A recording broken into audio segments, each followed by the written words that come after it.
All right, the break is now over. We are going to go ahead and commence with the PI AI Association meeting. Ben Pearson will now introduce the guest speaker. Well, I'll actually introduce Pat to introduce the guest. I apologize, correction on that. Pat will introduce the guest speaker. Yeah, well, I'm excited. This is going to be very, very interesting. Our guest speaker is Reverend Donna Seraphina. Reverend Seraphina graduated from the University of Washington with a bachelor's degree in criminal justice and pre-law psychology.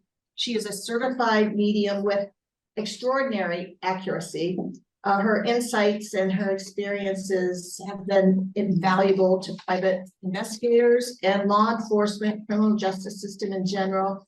And she's going to talk to us about how her insights, her impressions, her profession can aid and impact the private investigator.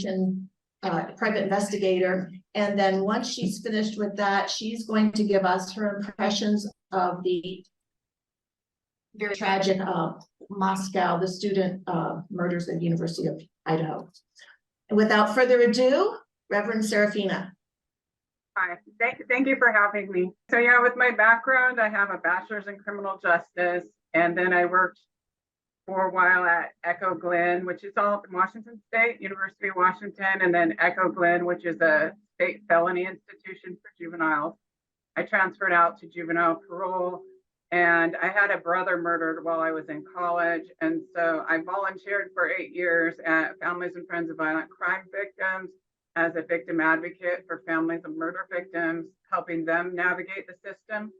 So there I have quite a bit of firsthand knowledge about how the system actually works versus, how we want it to work or how the general public believes it works. Also, my mother had a domestic violence treatment center, and so I was certified in that and helped her there. So there's just odds and ends, different parts of the criminal justice system that I have personal experience with. And then in 2011, my daughter was murdered. And after that, and I could feel her so strong. So my entire life, I would get psychic hits and occasionally even communicate with spirits, but I never thought much of it. I never thought about developing it. And I did not know there was actual groups of people that worked to develop it. But after her death, I first went to a workshop, and what I really wanted was readings. I didn't care about developing it still at that time. And I realized, but they kind of force you to at the workshops to take part. And I realized I'm pretty good at this. And so that began my journey. And I began taking workshops, these 5-day workshops in multiple states to develop this skill. And then I started going to spiritualist churches, which I never knew existed before that. And at spiritualist churches, you're not going to end up being a reverend, or you shouldn't be unless you are a psychic medium. And I really was so into it that I went 3 or 4 nights a week. I went to all 4 spiritualist churches, and one of them asked me to become a reverend, which is still a 4-year program. So it's intensive development, several nights a week. And then I am a reverend now. And in doing that, I also held development circles that I ran in my house, which are all recorded. I have literally hundreds of them, where I teach people in a group setting to develop their psychic skills and where other mediums come to practice. So quite a bit of effort has been put into honing this skill. And that is one of the things when you're looking for a psychic to work with is, are they somebody who just occasionally gets a drop of information? And you might still be able to use that information, but you might look at it with a mildly different kind of set of eyes than you would. So it probably, I would suggest knowing what kind of training they had before you see how much weight you want to give to the information. Also, I used to also attend once a week a very large circle that had 25 to 35 people. And in that circle, was an NCIS agent who I later took a remote viewing course from. A Navy SEAL used to come to that. I've had law enforcement people come to my house to be in my circle. One man is another reverend who came regularly as a surgeon at the hospital. A lot of nurses come, a lot of hospice workers come, and Catholics. So I've done readings for like a priest, and why I'm telling you this is because I want you to know that people who are involved in developing their psychic abilities or who have these abilities are in all walks of life. So there is the woo-woo and the almost theoretical kind of people that are way out on the edge, but there's also a lot of everyday people that engage in who would come to my weekly development circles that I held in my house and at the larger one as well. And a lot of you have that ability. I mean, you notice among you, there are certain people, you know, you might get a download and there's just a slight difference to your brain. But this, I do teach it, have a little psychic school on my YouTube channel, but this isn't training, but just to kind of know that it is actually a lot of people and everyday people too. So focus on how you can best use a psychic. Know that all psychics are not created equal. And like, if you're a cop, you're, you know, and you're hired as an active cop, you're a cop or you're not a cop, right? There's some cops better than other cops, but you're either a cop or not. It's not like that with psychic abilities. You can, the analogy would be more like a piano player, where if one person sat there for an hour a day and practiced the piano, and Mozart sat there for an hour a day and practiced the piano, at the end of a year, one person might be functional, but, you know, okay, but another person might just take off in it and have, you know, just a real affinity for something. I feel like my background with criminal justice works super well with this kind of work that I've been doing, which is, you know, related to law enforcement, but I do other work too. I do other readings, but just, I think it works super well with that. So if you receive a letter from a someone saying they're psychic, it would be a huge mistake. Say you receive 10 random letters from people saying that they're psychic. It would be a huge mistake to give those the same weight. Oh, these are all psychics and this is what the psychics are saying. That would be a huge mistake. Is that person vetted? Does that person have a proven track record? They may not have references because, as you know, as law enforcement, the stigma of working with psychics. So I don't know about that part, but I know on my YouTube channel, I gave extremely detailed information on the Lori Vallow case 4 months prior to the remains of the children being found. And I also sent a 9-page letter, detailed letter to law enforcement in multiple states on that case. And then I continued to do readings with relatives of the victims, as well as a friend of Lori Vallow's. And I just kept putting readings up with more information. Which brings me to something I always think, and even on that case, I don't think I needed to do more than 2 or 3 readings. Like, we did find out a lot of extra information. I don't think that anything further was actually needed than what I even put out in the first reading, maybe the second. And that's something I usually do personally. And I like to do a reading. So if you were going to pick a psychic and you were going to have them help you, you do not want to give them a folder with a bunch of information and say, tell me what you feel. What you want to do is have them do a reading, maybe seeing a photograph. And, you know, I've taken even training from people in England, you know, from some of the top people in psychic detective work, which is what they, you know, they call it. But they would give us photographs and not even tell us if it was the victim, a bystander, or somebody related, and ask us to just give impressions of what we get. So if you were going to do something like that, so if someone wrote you a letter and you wanted to see, you know, you might ask, say, here's a few questions, here's a photograph, and not necessarily even of the victim, and just, you know, give me back what you get, take your time, take 2 or 3 days, because a lot of psychics, you know, kind of go into a state of meditation to receive information. And so you would want to kind of test that out to see if they're actually connected. One of the main problems I see, I have a YouTube channel and my readings on Lori Vallow have well over 1 million views altogether. My first reading, I've done a few on the Idaho students case, has way over 400,000 views. And I see that there's other people, because of my accuracy, that if I say something, they upload it right away. I also see another as their own, and that's fraud. There's a lot of fraud. It's good to be skeptical. Like, as a psychic medium, I'm telling you, it's okay to be skeptical. It's a good idea to be skeptical. And I'll tell you another mistake that a lot of psychics make. And this example is, so on YouTube, I don't know what they were saying because I just put readings up myself and I don't want my brain polluted with what other people say. So a person with a true crime channel contacted me, and I'd already put this reading up on November 22nd, the first one, 6 weeks before Brian was caught.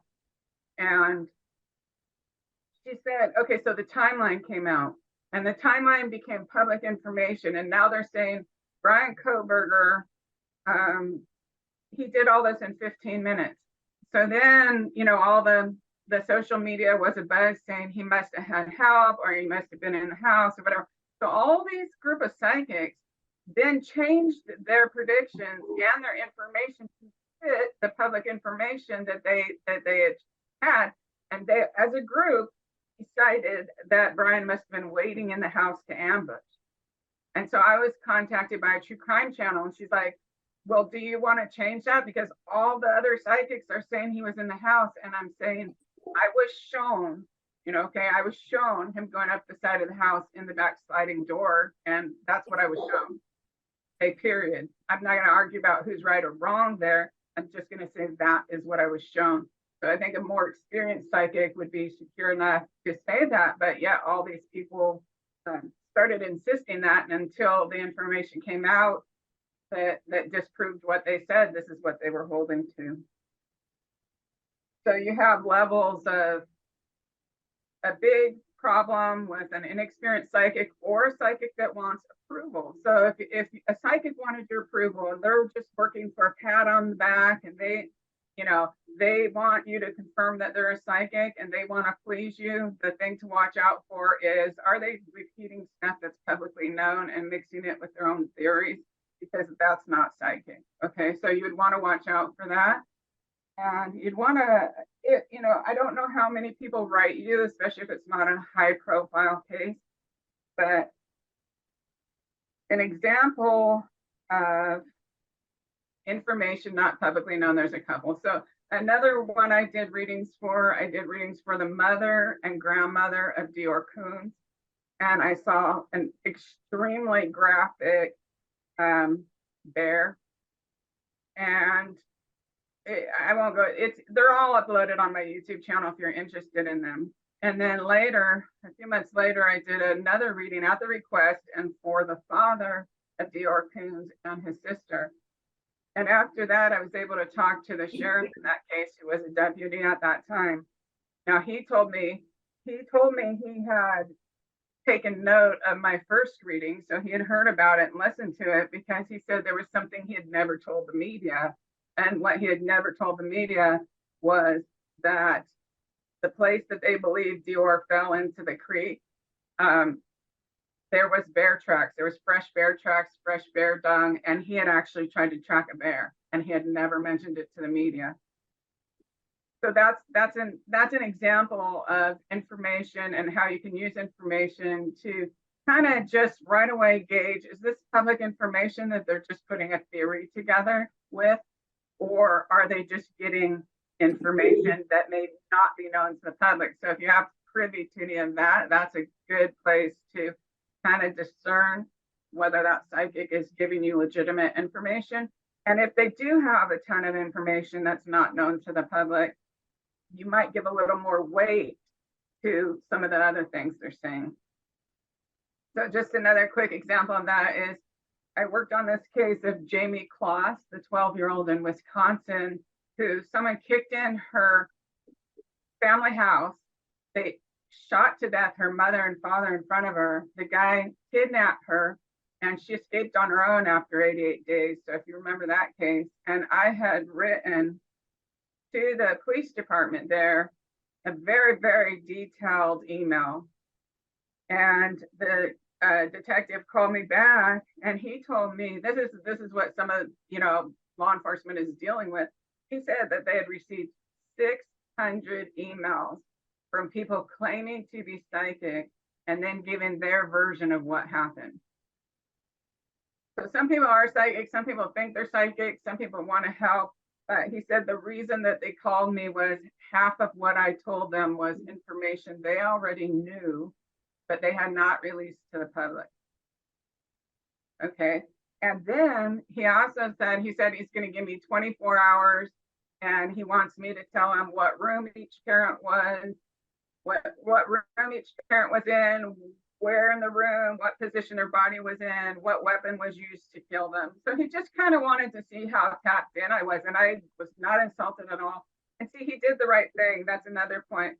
So as a psychic, when I want to be real sure on a murder case or, a criminal case, I want to be real sure about my information.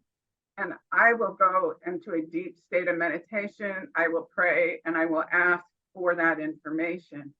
So if I was talking to a private eye or a law enforcement, it would be fine to ask any questions, kind of picking through what I already said, because I would be able to explain that.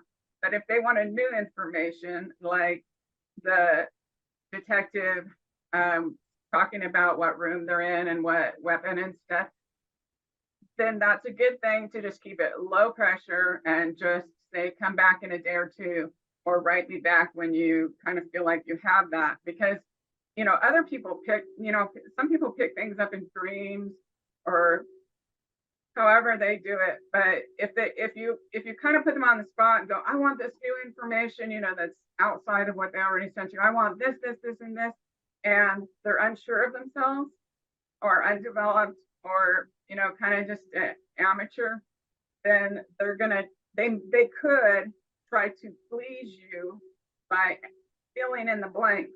And as you know, your brain, all of us, our brain attempts to fill in the blanks. If there's pieces missing, we attempt to fill in the blanks.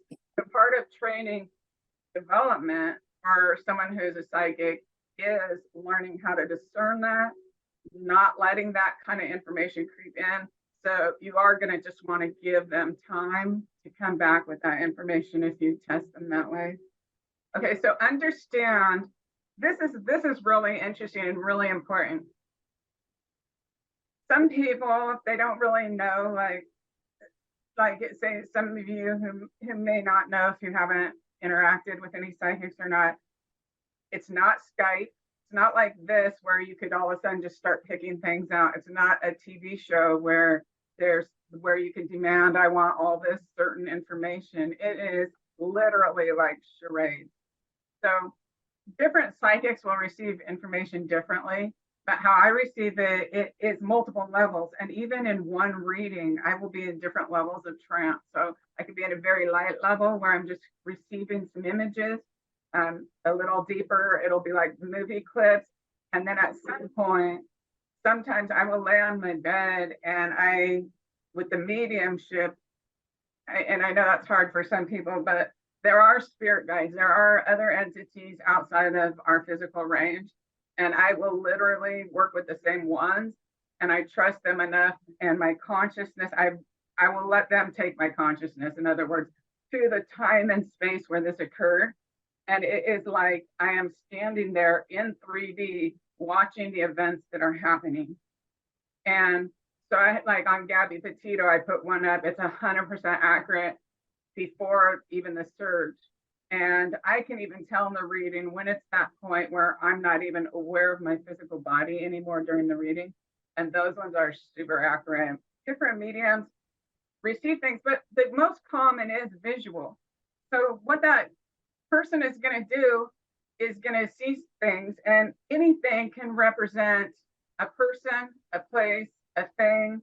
It can represent something else. So a perfect example of this is in the Lori Vallow case. by about the third reading, every time I went to do a reading, a trapper would walk by. Now, I'd always differentiate, this is not a hunter, this is a trapper, okay? But we didn't know what it meant. You know, always this trapper's walking around, and I'm seeing a literal Daniel Boone type trapper. Well, it turns out that the next street up from Chad Daybell's house is called Trapper Lane. You see, that's exactly how it works.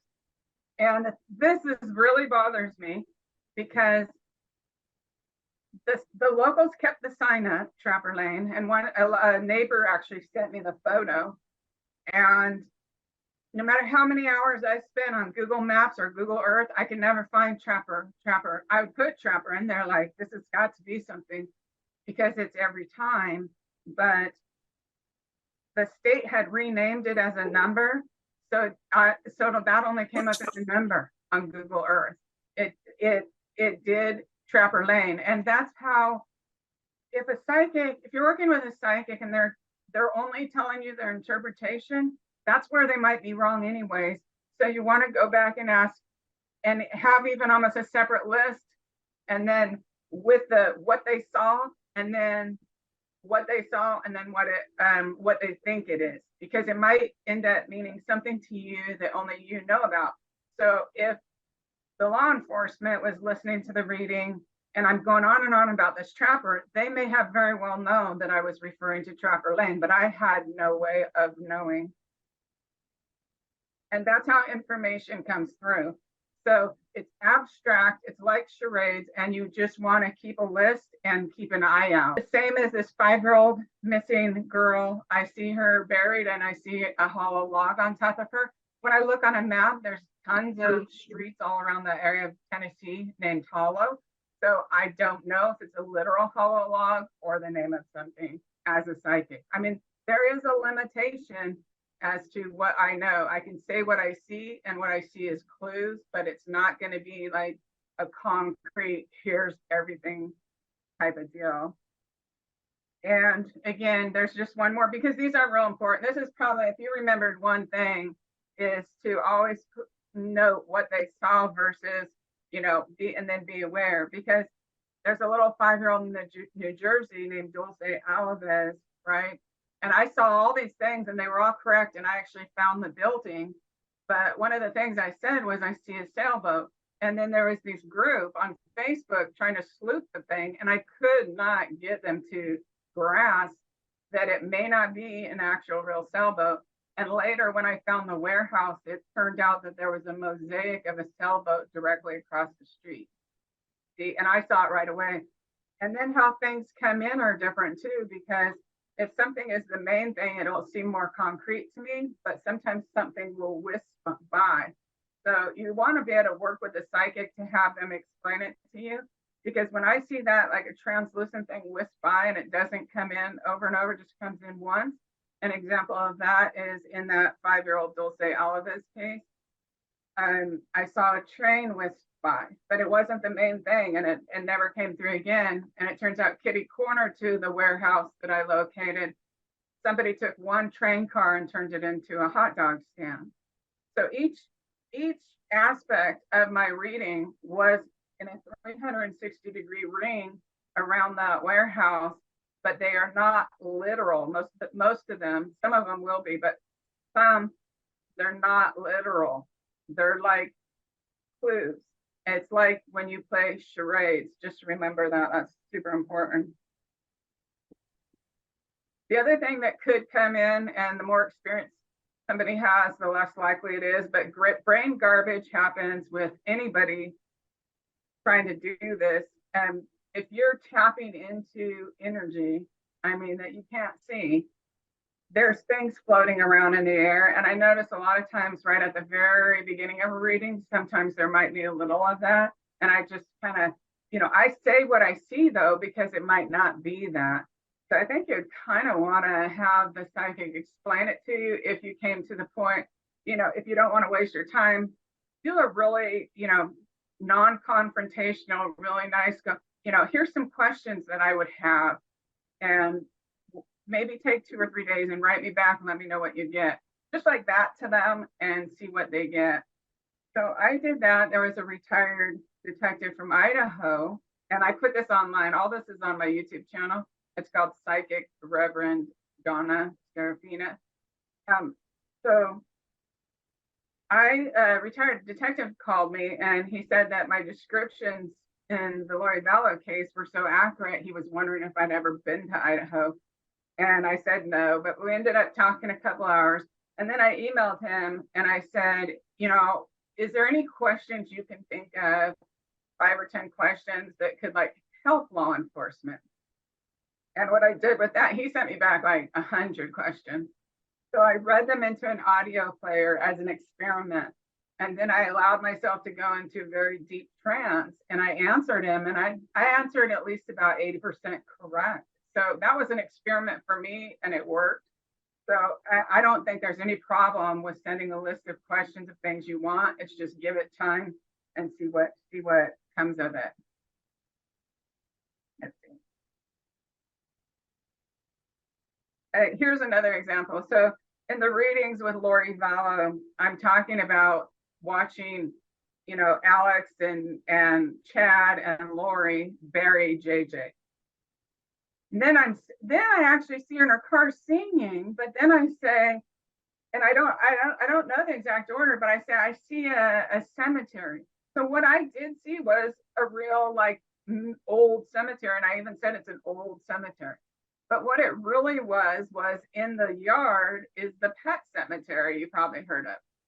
So that's the kind of way when a psychic says something, okay, you see the cemetery, you're going to want to keep your mind open to apply that to information that you find in your search.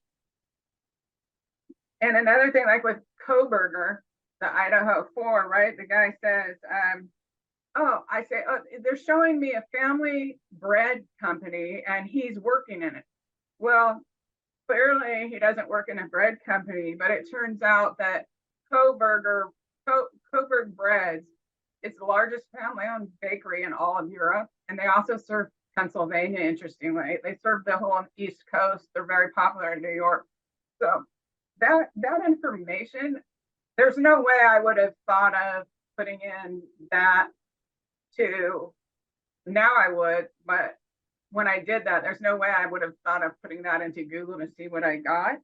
But if a cop already had Koberger on his radar and typed Koberger and bread, he would have come up with Koberger Bread Company. That's his name. Let's see anymore. Yeah, so that's super important, understanding that. And I think as law enforcement, you've got the left brain so developed. You follow one physical clue after another, that if somebody says, I'm seeing a sailboat, that like in the Dulce Alves, the natural thing would be to look for an actual sailboat. So with the psychic stuff, it is going to be clues, like your charade type clues. That's super important. So if you're going to accept or look for someone to work with, it does make a difference if someone's trained. And there's other people who have really good psychic abilities, who aren't trained, but I just think those people are more likely to fill in the blanks. And, it just depends. If they're giving you the information for free and they're just wanting to help, you can kind of just put it to the side like that. But like I said, so different psychics are different. They have different level of strengths. Then even for me, within one reading, I'm going to be in different levels of unconsciousness in a way, to where the information that I get is going to have a different weight. And then how it comes in for me, whether it's like translucent and just goes by once, and then other times they'll repeat it over and over, which means it's very important clue. And sometimes I even look at the pattern, because if they'll keep repeating it in a triangle pattern, then that means those things are related to each other. And so different psychics work different, but there's it's like a foreign language. It is literally like a foreign language and interpreting it. And when a psychic who is advanced is wrong, it's going to be in their interpretation. So it's really vital for you to know what they actually saw. And because there might be something they saw that's relevant to your case, but they did not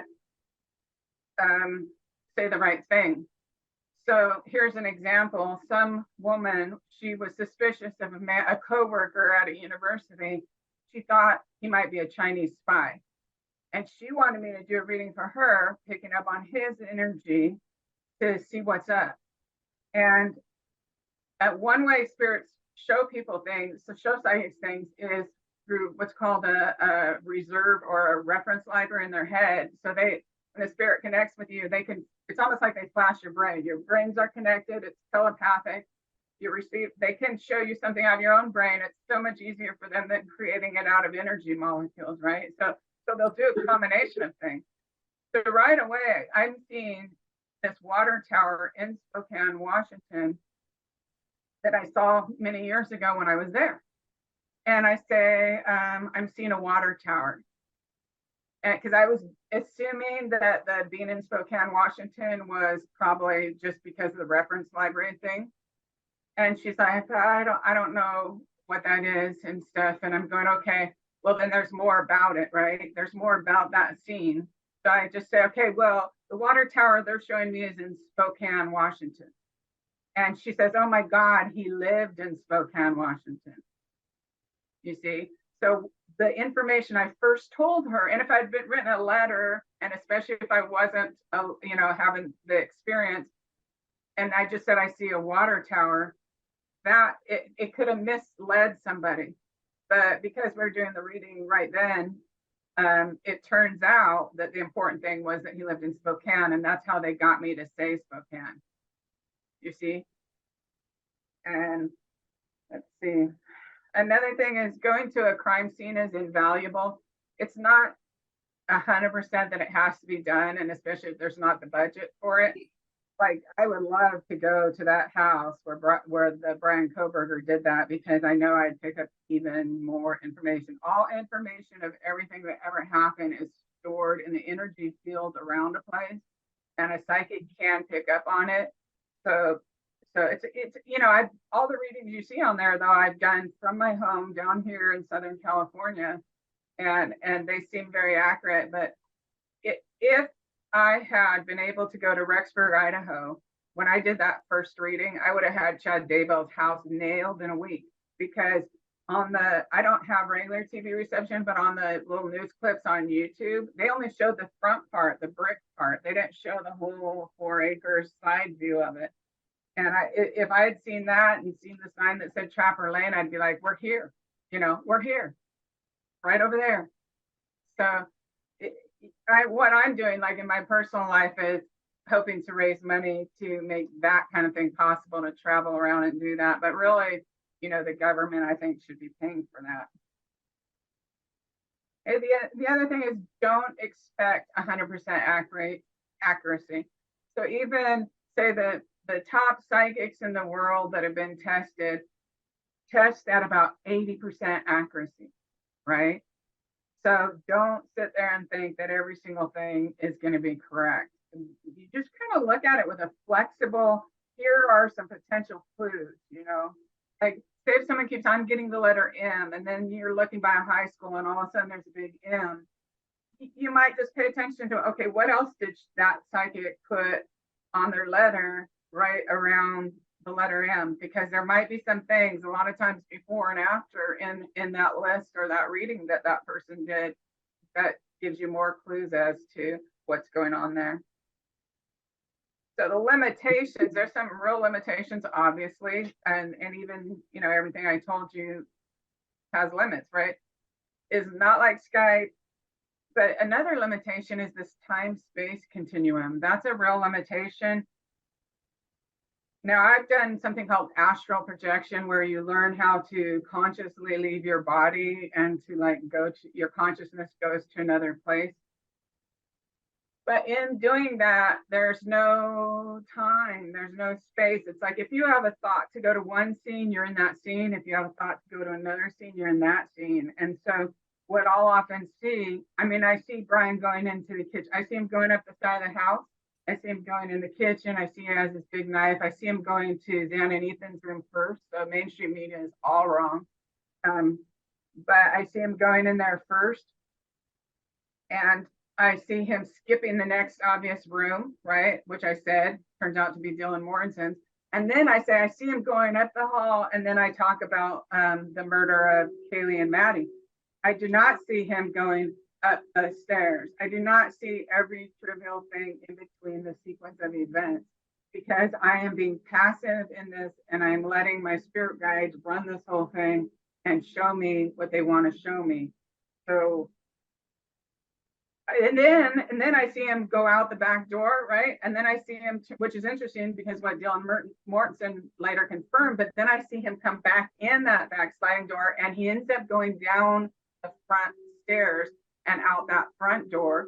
And, you know, people always like to try to pick apart my readings before they get confirmed. But by early January, it was headlines on one of the mainstream media that the neighbors had noticed the front door wide open and at 8 in the morning, and they thought it was weird because it was 32 degrees outside or something like that, totally freezing. So that actually confirms to me personally what I saw.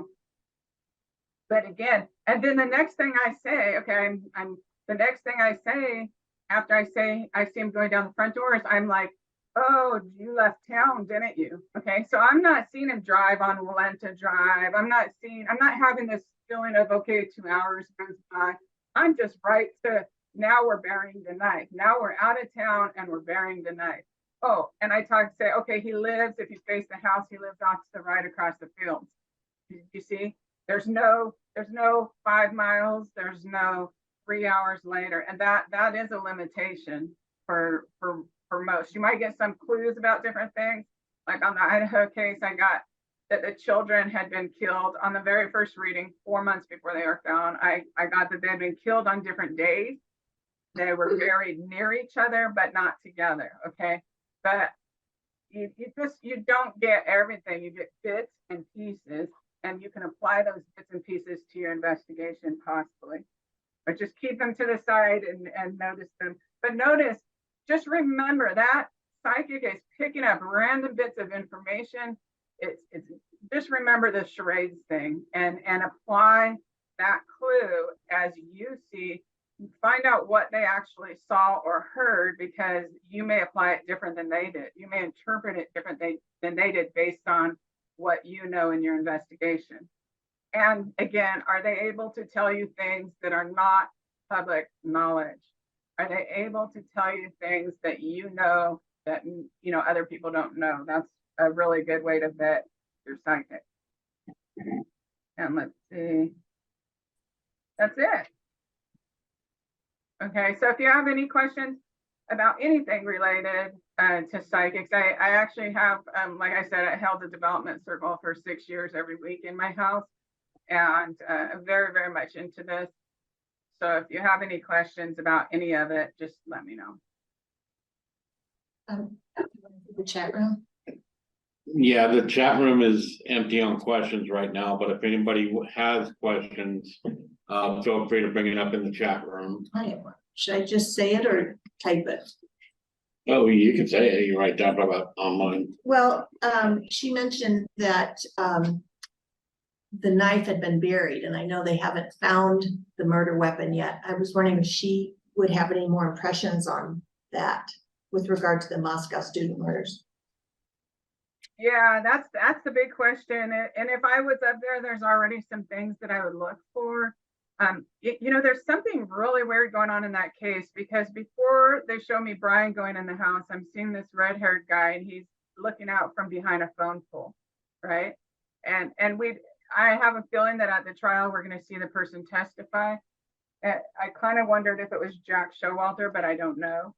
And so I don't like saying it. And I was never saying that the person was part of the murder, but just that there may have been a witness who saw something that may end up, being part of this later but he went to his family's hunting cabin, and in there, I'm sitting there going, he took the knife to his family's hunting cabin, but I'm talking about the killer. So that I need to do further readings to kind of differentiate and pick out what happened there. Honestly, what happened there. Like if I was up in Idaho, I actually looked up the Showalter family hunting cabin, which is actually looks like a big house. Because what I saw was also a young tree, like a fresher tree that was maybe a year or two old. And at the edge of, you know, the circle around a tree is where I saw it buried. So I would wonder that, obviously that's, and then I just kind of the other day I was meditating and I was getting several things and I looked on a map and found them, but I don't really know because I haven't, to get that kind of information involves, I call it kind of like diving into liquid razor blades. It really is. What I recognize, murder has a specific energy, and every time I go into that of any murder, I recognize that same energy. So, like, I did a reading for a couple friends of Xana Kernodle, right? And in that reading with Xana Kernodle, she stepped back and Kaylee came forward and went on and on and on about this pool party. And I know this isn't the knife, but it kind of plays into it. About this pool party. And so she was real adamant about it. So I started thinking, I uploaded that on like January 3rd. And then it seemed so important to her. I uploaded it again the next day as its own segment. And then it was like 9 days later, Nancy Grace was knocking on doors, and then out comes this information of the pool party. And I'm seeing that the law enforcement has now put warrant for all their social media starting in June. I think that's related to a pool party. But as far as the knife, yeah, if I was up in Idaho, I have some places that I would go look. And then, you know how on the affidavit it says they were in Anderson, Idaho, I believe, Anderson, Idaho. But then the media decided that's too far away, or that's too full of trees, or whatever they wanted to think. And so the media decided, oh, it must be Anderson, Washington. But the reality is, when I go to my vision, what I saw actually looks more like Anderson, Idaho. So I won't be surprised. I don't know for sure, but I won't be surprised if it turns out to be Anderson, Idaho. And then the next thing I wanted to do was, a bunch of the Koberger relatives moved to Las Vegas. Well, I want to see if any of them own cabin property in Idaho or Washington anywhere, because that's the first place I would look. And I know they have a website. I know in the Lori Vallow case, though, we spent endless time like looking at things, you know, rabbit holes and things like that. So I've kind of learned that I have to keep my readings and my YouTube channel moving along. It doesn't pay off to spend hours and hours, but that's what the couple things I'd want to do is I would love to be on Showalter's property, just be able to walk around there. And I'd love to be up in Idaho, probably in Anderson, Idaho, and or that whole area. And, like one of the things I got was cranberry, and I thought it was so random, just totally random. And so then I'm like looking at Google Earth, kind of, or Google Maps, and driving up the street with their little, you know, bit by bit, and I see this house, and I'm like, this is the Sleuthers' house. So I emailed her, which was really turned out to be a blessing, because her husband is a hunter and he knows a whole lot of hunters, and there's a place called Cranberry Creek that's not too far from their house. So it all kind of played together, but it'd just be a waste of hours and hours of work that way. And you know, sometimes it's hard when a body is buried out in the woods, or like with Suzanne Morphew, where I said, you know, all I see is this crazy looking tree, and that is all that was there. You couldn't even see anything for miles. It's just this tree, you know. So, but that would not have enabled somebody to find it later. And then the girl also told me, who lives near there, she said that that person that his parents had to go testify in Pennsylvania, that jogger, she was killed near some street or something related to Cranberry. So it could be that too. So like the charades. And yeah, I would really, really like to go up to that house and see what else I can pick up and drive around Idaho. Like if money was no object, that is actually what I would do. I got a question for you. So you keep mentioning Showalter. Huh? What did you see as the connection between Showalter and Koberger? The only connection that I see between Showalter and Koberger would be that gets out to theory, not psychic stuff. So they showed me in there, they showed me Showalter, and then they showed me who we know is Koberger. So I'm saying in the reading, I'm saying it's not Showalter. So they're showing me the grub truck. They're showing me the grub truck with what they call Hoodie Boy Jack Showalter. That in this, and then they're layering a scene. And so in the front scene, but I'm saying, but it's not him, because it's this guy that they show me talking to. I called her the round face girl because I did the first reading without knowing even their names. I just looked at their picture. So it's probably Kaylee, but I said, he's the guy they're showing me, the killer, right? I'm seeing the killer now, and he's around 6 feet tall. He's around 30. He has brunette hair, and it's curly on the top of his head.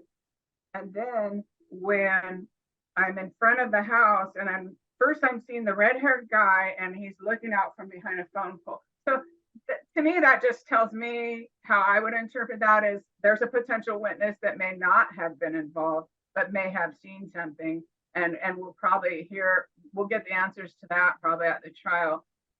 And then they have me, I'm watching the brunette guy. First he walked up the front door, then I see him walk around the side to the right, and then I see him walk up the hill on the right side of the house, and then I see him go in the sliding door.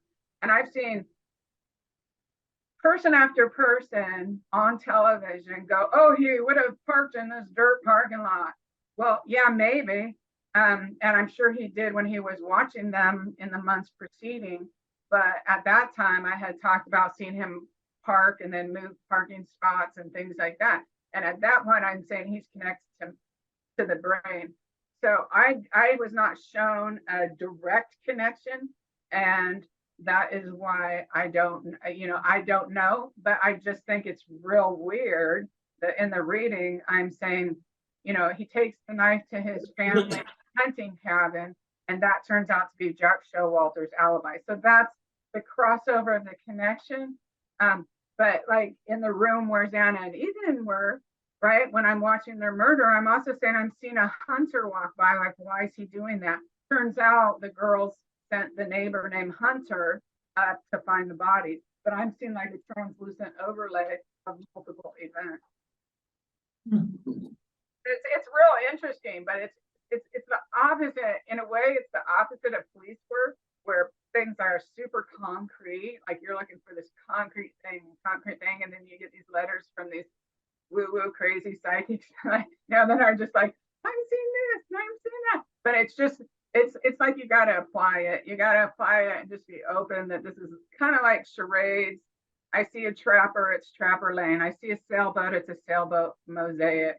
So I don't have a direct connection. I'm definitely not accusing Showalter of being part of it. Like inside the house, I was only shown one person. I just, in the back of my mind, I just would like to kind of drive by where Showalter lives, because to me, it's weird that I saw someone take the knife to their family, what I called their family hunting cabin, and that what turned out to be his. Well, like maybe he just saw a random guy throw it on the street, picked it up and left town. I don't know though. See, that's not psychic. And where maybe an amateur psychic or someone who really wanted validation might start kind of filling in blanks and making up and guessing.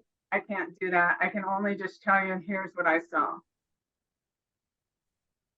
And it's never going to be everything. It's just not, if I do multiple readings, I'm going to get more and more details every time. And if it's the murder of adults, doing psychic work is not so bad as watching the murder of children is super traumatic. So normally, if there's a murder, and I do extra readings, I can kind of even, once I've told everything that happened during the murder, the murder could be taking place, and I could be kind of looking around the room for things that might seem like potential evidence to me, or things that could be helpful. But with the murder of children, and like particularly Tylee Ryan was so traumatic that even 10 readings, I never could get past the trauma to tear away to go look. I mean, I picked up a lot of different details, but I wasn't in control of, I could not get past the trauma of what I saw with her to know some things I would have liked to be able to know. Yeah, you got another question? Yeah, I'm just wondering, in assisting law enforcement in a criminal investigation, you presumably charge a fee for that assistance. How do you determine your fee, and what does that fee provide to law enforcement? So far, I actually have never charged law enforcement. So I should though. Right? But if someone wanted me to work on a case and I wasn't compelled, then I probably would charge them, and it would have to be a lot, and especially if it was a kid. But more, I worked on cases where I'll see something on the news, like say, and this will sound weird to you, but in the case of Tylee Ryan, all I saw on my home stream on the internet was a missing poster. And as soon as I locked eyes with the girl in the missing poster, I could feel my daughter right next to me, my deceased daughter, so strong. And I to the point where I actually stood up and I said face to face, hello. And as soon as I did that, I could see Tylee translucent appear in my living room. And there I wrote a whole 80-page essay, which the FBI, so my legal last name is Lambert, if you look it up, but I don't use that on my YouTube channel. But so I agreed for the spirit girl teenager that I would never have published that or even written a letter based on what Tylee Ryan showed me what happened to her. If you ever listened to that first reading, it's the only reading I ever did where I stopped in the middle and started praying because I was so scared. But because I felt the presence of my daughter, and they both were trying to convince me that this girl's mother murdered her. And I'm like, no, middle class women do not murder their teenage daughters. It doesn't happen. That's what I'm telling my daughter. And she's like, yes, her mom murdered her. And Tylee's like, yes, my mom murdered me. And so I sat down with my audio recorder. So I always record these things. And I sat down with and the bare recording is on the internet, because at the time I wasn't trying to have a YouTube channel. I was trying to send it to law enforcement in all these states. And what happened was people heard about it and they all listening, because I was saying these crazy things like they're chopping up her leg, they're barbecuing her leg, like I was freaking out. And so I haven't charged. So I was doing for Tylee, I was doing it for the spirit person in my house. And same with the IDAHO, they weren't in my house. My daughter didn't bring them to me, but I saw an article that someone went in this college house and slaughtered, 4 IDAHO students, innocent young people. And I was so outraged, so just pissed off. So I just always make sure, they haven't found the person, or they're asking for help, or, seem to need help. If I have a feeling it's going to be resolved in a couple of days, I don't do a reading because of the trauma of it. But I was just, I just stomped into my room. I was so mad. And I started praying. And I'm just like, God, spirit people, please help me. Like, this cannot be, And then the reading I put up on the 22nd of November was the reading from that. So I'm even and anytime I've uploaded a reading about a crime, I've also written a corresponding email and sent it to the relevant law enforcement. But to date, I've never actually asked for money, although I'm totally all for asking for money. I just haven't asked because I've only worked on cases where and I want to form a nonprofit to search for missing people. And then I'll push the donation thing more, because it's like, too, when some family experiences a murder, it's pretty hard to call them up and ask for money. I just have a hard time, but I do believe in asking for money. I just haven't done it.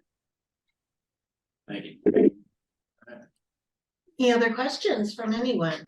Do we have anybody online asking anything else? Nothing online. But I do have a question for you. All right, because obviously, Pat, you got a hold of her. Would you be okay if Pat gave your information out to us, as a whole here? Not online, of course, we don't want your information out there, but that we can get hold of you if we have certain needs. Oh, yeah, absolutely. And my information's pretty public. Like on the YouTube channel, that's Psychic Reverend Donna Seraphina. Then I have my email on there, Reverend Donna Seraphina @gmail. I think my phone number's floating around, but I never answer my phone ever. It's usually on silent, and if someone texts, I might answer them. So yeah, and then like the essay I wrote to prove the afterlife, which is like a critical analysis of my work on Lori Vallow, that the time date stamps prove the afterlife, as well as, you know, providing key information in the case. That has my legal last name, so that might confuse some law enforcement. But I noticed that the FBI and the Rexburg police both included my essay with their evidence that they submitted to the court, and there was an actual whole hearing where they were arguing about psychic visions. So then the DA was saying they're not going to put psychic visions in there anyways. But I thought that was a pretty cool validation of my work, that the FBI actually included my essay in their evidence. I thought that was pretty neat. Well, one of the things to kind of help build your credibility a little bit, Carolyn Ward and I was working a case that a psychic got involved, and it brought us to a neighborhood using the same method you said. You know, they named something that was actually a street, right? And you couldn't find it normally on maps. We went there, then they described certain scenes of it. And I mean, down to the point where, you know, a man, bigger man, black hair, the neighborhood, there's a lot like him. Well, it led us to a Sicilian neighborhood. Okay, I mean, legit here in Boise, a Sicilian neighborhood. And the moment we appeared, we had eyeballs on us. All right. But following through with everything that particular individual helped us with, not even, what was it, Caroline, a couple days later, when we were in the area asking questions, the body ended up showing up a couple days later. All right. So, you know, to build credibility on that, credibility, and this for everybody in here, don't disregard what a psychic can provide. All right, because our jobs as private investigators is to use every avenue to gather whatever information we can, no matter how far-fetched or how ridiculous it sounds, because in the end, the overall result is going to help the family. Yeah. And the clients in this case. So, you know, that's pretty much a statement I wanted to make on your behalf there too, Reverend, you know, to kind of build that credibility there. I have always been very skeptical personally. However, after that particular case, it was just coincidence or not, one thing led to another. We stuck our nose in places, all of a sudden the body appears in a place that we'd already checked. So yeah, it's real interesting how it works, and some things you won't even know till after you see them. So it's worth keeping a folder, you know, even a separate folder where, and if you just separate, okay, here's what they say they saw, and they might interpret it, just like when, you know, I saw the water tower and I only told her water tower, that the water tower I saw specifically water tower in Spokane, and it was so Spokane turned out to be the critical information. Or like on another case, this man who was murdered, he sat down at a table and he had a deck of cards and he was going like this, flipping the spirit person was flipping the cards over. And then when he got to the Joker, he stopped. And I'm like, oh, Joker. And then I started getting a chill, and I'm like, then I get this feeling, oh, Joker's his name. And then I just like got full body chills, which is like this 100% confirmation for me. And it turns out, because it's street gang stuff, that his street gang name was Joker, the killer. So that's how the man told us the name of his killer was by a card. So it's like you really have to be flexible when you're receiving that information as to how to apply it. are there any other questions from anybody? Thank you. This was just very interesting and it just leads to more and more questions, which is always good. Yeah, so if you have any questions, you can email me. I mean, sometimes, like if I upload a video, I might get 1,000 emails in a week. So it might get lost if you don't hear back from me in a couple of weeks, just like resend it or something like that, and I'll reply. Thank you. We are very grateful. Thank you so much. Definitely, thank you. And you can check out my YouTube channel if you want to see my first Yes. video on Idaho 4 has 430,000 views. And the BC came and interviewed me for like 6 hours. And then Vanity Fair insulted me. And then this lady interviewed me for some book, some James Patterson is writing. And I said, I must be pretty important if the likes of Vanity Fair needs to insult me. So they like to slam psychics, but yeah, it's worth checking out if you want to listen to some raw readings unedited that I've just put up on YouTube. Great. Thank you again. Thank you. Thank you. Thank you. Okay, thank you for having me. Thank you. I really Of course.